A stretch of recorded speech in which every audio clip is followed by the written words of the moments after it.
Cara mengatasi agar WhatsApp kita tidak sembarangan dimasukkan di grup ya.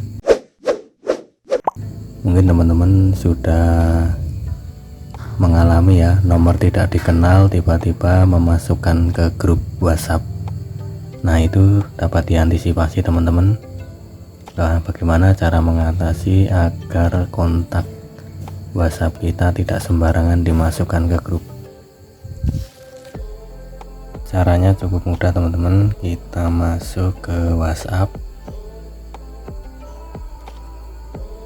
kemudian kita pilih titik 3 kanan atas, kemudian kita pilih setelan, kemudian kita pilih akun, kemudian kita pilih privasi. Nah, kita scroll ke atas, kita pilih grup.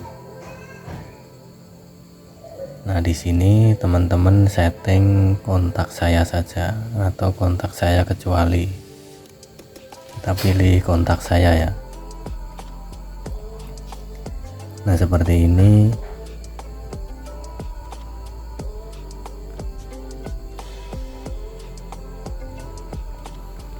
Nah, cara seperti ini agar tidak semua orang memasukkan ke grup.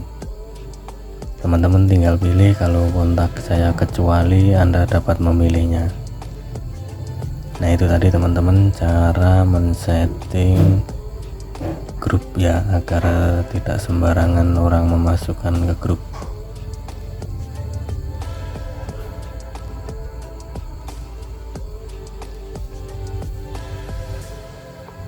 Oke, jangan lupa like, share, dan subscribe, bantu channel ini agar lebih berkembang lagi ya. Oke, terima kasih teman-teman.